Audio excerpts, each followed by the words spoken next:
नमस्ते, मैं वैद्य पीयूष भट्ट। आज हम अष्टांग हृदय का इंट्रोडक्शन डिस्कस करेंगे। अष्टांग हृदय संहिता, इसका अवतरण किस प्रकार हुआ इसके बारे में एक छोटी सी जानकारी आपको पहले ही दे देना अच्छा रहेगा। अष्टांग हृदय संहिता जो है वो 9th सेंचुरी में महर्षि वाग्भट द्वारा लिखी गई थी। अष्टांग हृदय संहिता क्यों लिखनी पड़ी इसके बारे में एक छोटा सा जो है वो विचार यहाँ पे मैं रखना चाहूँगा। सबसे पहले जो आयुर्वेद के नाम से संहिता लिखी गई थी उसका नाम था ब्रह्म संहिता। ये ब्रह्मा जी द्वारा रचित थी। इस संहिता में 1 लाख श्लोक थे। उसके बाद में अन्य भी बहुत सारी संहिताएं इसके बाद में लिखी गई जो कि काफ़ी विस्तृत थी, विस्तार में थी। लेकिन फिर कुछ समय बाद में इन सब संहिताओं का प्रचलन कम हो गया। हमारे भारत में गुरु शिष्य परंपरा का बहुत महत्व है। जो भी एजुकेशन आज तक फॉर्मल एजुकेशन हुआ है वो गुरु शिष्य परंपरा से ही हुआ है, क्योंकि पहले कोई इंक नहीं था, कोई पेपर नहीं था, तो जो भी एजुकेशन होता था वो गुरु से शिष्य को पास ऑन होता था। और गुरु से शिष्य को पास ऑन होने का तरीका ये था कि गुरु जो भी कहते थे शिष्य उसे सुनता था और शिष्य उसे सुनने के बाद में उसी पे विचार मनन करता था और वापस से दूसरे दिन यही सेशन हर रोज़ रिपीट होता था। और जो भी प्रैक्टिकल होते थे वो गुरु की देखरेख में ही होते थे। तो कुछ चीज़ें बोल के और कुछ चीज़ें डायरेक्टली सिखा के जो है वो एजुकेशन पास ऑन होता था। लेकिन इन्वेजन्स की वजह से ये परंपरा जो है वो टूट गई या इसे लोग कंटिन्यू नहीं कर सके।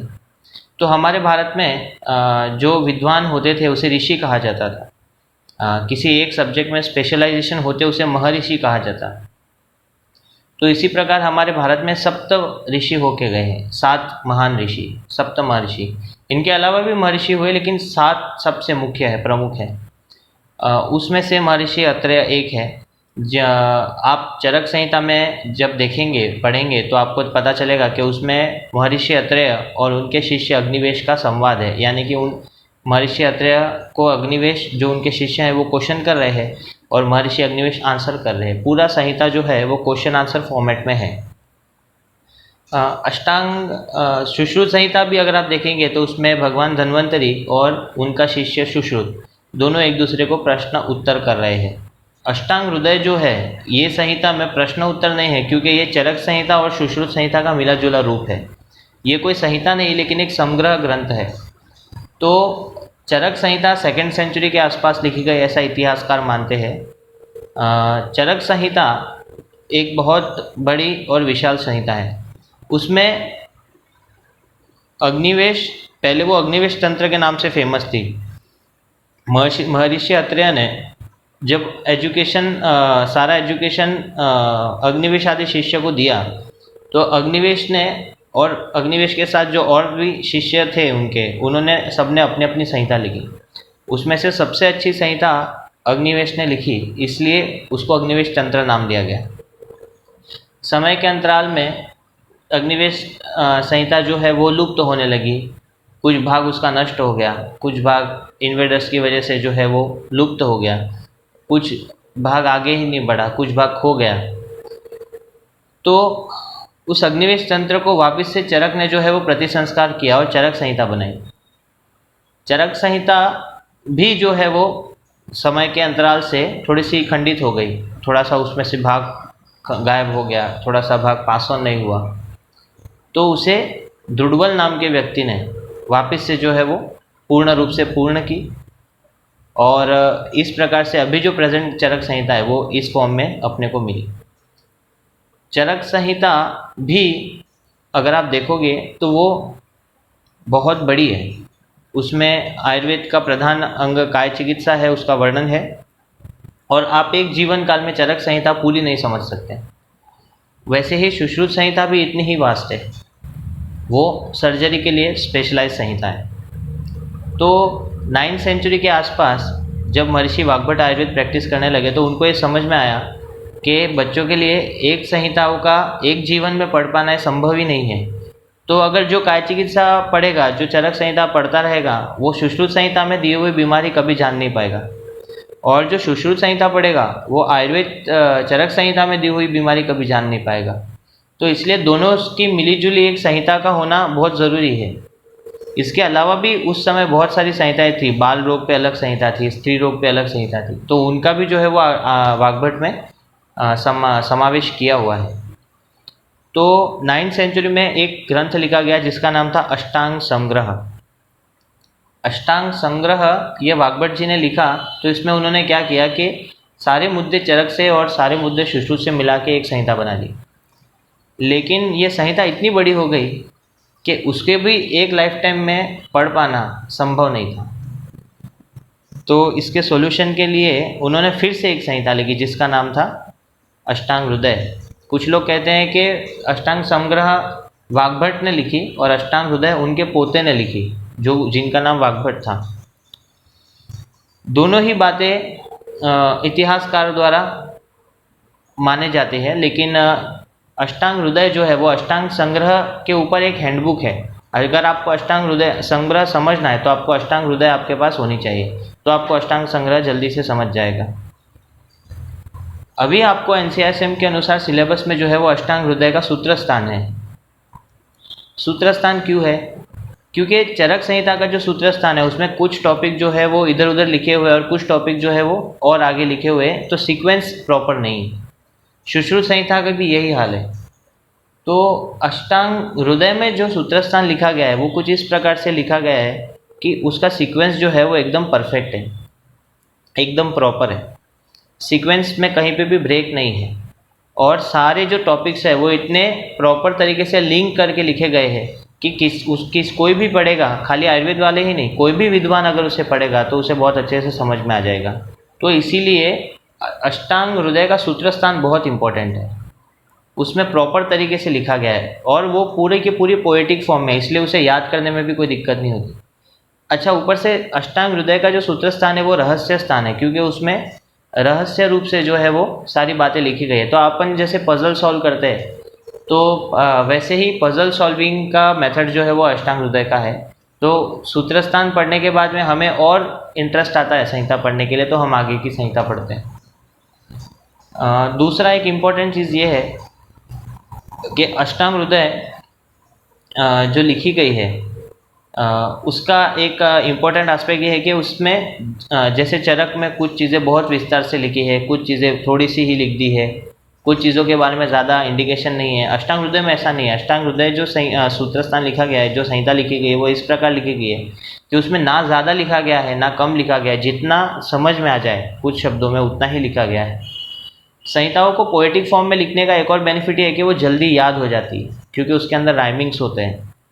तो इसलिए भी अष्टांग हृदय का सूत्र स्थान इंपॉर्टेंट है, क्योंकि वो जल्दी से जल्दी हमें याद हो जाता है। और अष्टांग हृदय, इसमें हृदय शब्द ये पूरे आयुर्वेद का सार भाग है, एसेंस है, इसलिए उसको अष्टांग हृदय से कहते हैं। और आयुर्वेद में खाली काय चिकित्सा का ही नहीं, खाली शल्य का ही नहीं, तो 8 अंगों का, काय, बाल, ग्रह, ऊर्ध्वांग, शल्य, दंष्टा, जरा, विषाण, इस प्रकार 8 ब्रांचेस का उसमें जो है वो एसेंस है, इसलिए उसको अष्टांग हृदय कहा जाता है। जैसे हमारे शरीर में हृदय जो होता है उससे हमारा शरीर चलता है, वैसे ही ये अष्टांग हृदय संहिता है, जिससे आयुर्वेद आप सीख सकते हैं एक ही बार में। अष्टांग हृदय सीखने के लिए सबसे इम्पोर्टेंट चीज़ है कि आपको संहिता वाचन करने आना चाहिए। ये लेक्चर सीरीज़ में हम यही सिखाएंगे आपको कि संहिता का वाचन कैसे करना है। संहिता का ट्रांसलेशन तो आप पढ़ के आप समझ लोगे कि क्या लिखा है उसके अंदर, लेकिन संहिता पढ़ने की अपनी एक तरकीब होती है, एक टेक्निक होती है, जो तंत्र युक्ति लगा के पढ़नी होती है। अर्थशः, वाक्यार्थशः, इस प्रकार से वाक्य को तोड़ के कैसे उसको जोड़ना है, वहाँ पे कौन सा छंद उपयोग किया गया है, इस प्रकार की कुछ रहस्यमय बातें जो आपको ट्रांसलेशन पढ़ के कभी समझ में नहीं आएंगी। ये चीज़ें आपको जो है वो आगे प्रैक्टिस में भी मदद करती है, क्योंकि अगर आपको यूज़र्स मैनुअल पता है तो आपको कोई भी मशीन चलाना पता है। वैसे ही अगर आपको संहिता का वाचन करना आता है तो आप आयुर्वेद में जो भी आयुर्वेद का अर्थ लिखा हुआ है उसको सही तरीके से ले सकते हैं, तो प्रैक्टिस में आप उसको अप्लाई कर सकते हैं। अगर आपने ऊपर ऊपर ही पढ़ा है तो आप उसको कभी भी प्रैक्टिस में उतार नहीं सकते हैं। अष्टांग हृदय के बारे में एक चीज़ बहुत इंपॉर्टेंट है कि साउथ में अष्टांग हृदय को ज़्यादा फॉलो किया जाता है। वहाँ पे ऐसा कहा जाता है कि आपने स्टार्टिंग के 15 अध्याय अगर अष्टांग हृदय के अच्छे से पढ़ लिए तो आप वैद्य बन जाते हैं। और ये सत्य भी है, क्योंकि उसको इतने रहस्यमय तरीके से लिखा गया है कि अगर आप प्रॉपरली पहले 15 चैप्टर ही अष्टांग हृदय के पढ़ लेते हो तो आप आधे वैद्य बन जाते हो। अष्टांग हृदय संहिता जो है उसे पढ़ने के कुछ कारण जो है वो मैं आपको बताता हूँ। अष्टांग हृदय संहिता जो है वैसी ही संहिता 9वीं सेंचुरी में लिखी गई, उसके बाद में कोई भी संहिता क्यों नहीं लिखी गई, ऐसा कभी कभी फर्स्ट ईयर के बच्चे क्वेश्चन करते हैं। इसका एक कारण ये हो सकता है कि अष्टांग हृदय संहिता जो है वो 9वीं सेंचुरी में लिखी गई, लेकिन जैसे हम क्लासरूम में बैठे और सीनियर्स हमेशा हम जूनियर सीनियर्स को पूछते हैं कि कौन सी बुक रेफर करनी चाहिए, तो सीनियर्स क्या कहते हैं कि जो सबसे सिंपल और सबसे अच्छी बुक समझ में आ जाए वही बताते हैं, और वैसे ही जूनियर्स बच्चे अपने जूनियर्स को जूनियर्स बच्चे अपने जूनियर्स को बताते हैं। तो अष्टांग हृदय पढ़ने के बाद जब स्टूडेंट्स ने उस समय पढ़ना चालू किया तो उन्होंने अपने आने वाले जूनियर्स को यही रेफ़र किया कि आप यही बुक पढ़िए, दूसरा कुछ मत पढ़िए। तो इसलिए भी जो है वो अष्टांग हृदय पास ऑन होती रही और आज तक हो रही है। चरक संहिता बहुत हार्ड है समझने के लिए, सुश्रुत संहिता भी की संस्कृत भी इतनी ही हार्ड है, लेकिन अष्टांग हृदय की संस्कृत बहुत सिंपल है। तो इसलिए भी जो है वो अच्छी चीज़ें ही हमेशा पास ऑन होती है, इसलिए अष्टांग हृदय संहिता आज अपने सामने है।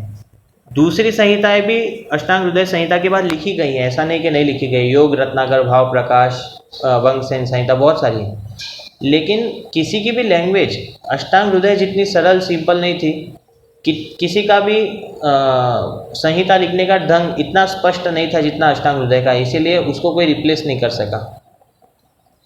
दूसरा ये कि वाग्भट जी का रहस्य बनाने का तरीका, पजल बनाने की एक टेक्निक, वो दूसरे किसी संहिताओं में उपलब्ध नहीं है। इतना बुद्धि खाली शायद उनमें ही रहा होगा, इसकी वजह से भी जो है वो अष्टांग हृदय फेमस रही। अष्टांग हृदय संहिता पढ़ने का एक सबसे बड़ा बेनिफिट ये है कि आप आयुर्वेद के 8 अंगों का ज्ञान इस संहिता को पढ़ के कर सकते हो। अगर आप दूसरी संहिताएं पढ़ते हैं, सुश्रुत संहिता पढ़ते हैं तो आपको सिर्फ सर्जरी का दृष्टिकोण मिलेगा, चरक संहिता पढ़ते हैं तो आपको सिर्फ काय चिकित्सा का दृष्टिकोण मिलेगा, लेकिन अष्टांग हृदय पढ़ते हैं तो आपको 8 अंगों का दृष्टिकोण कैसा होता है एक वैद्य का, वो आपको समझ में आ जाएगा। इसलिए भी अष्टांग हृदय पढ़ना ज़रूरी है। आपके सिलेबस में NCISM के अनुसार अष्टांग हृदय के स्टार्टिंग के जो है वो 12 या 13 चैप्टर्स हैं, तो और चरक संहिता के भी जो है वो स्टार्टिंग के 12 चैप्टर्स है सूत्रस्थान के। ऐसे करके संहिता का पठन हम करेंगे। अष्टांग हृदय और चरक संहिता को कंपैरेटिवली पढ़ने में ज़्यादा मज़ा आता है, तो इस लेक्चर सीरीज में हम अष्टांग हृदय तो पढ़ेंगे ही, साथ में सुश्रुत संहिता और चरक संहिता के भी जहाँ पे रेफरेंसेस अपने को लगेंगे तो हम कंपैरिजन कर करके देखेंगे कि कहाँ क्या पढ़ना चाहिए, कहाँ क्या नहीं पढ़ना चाहिए।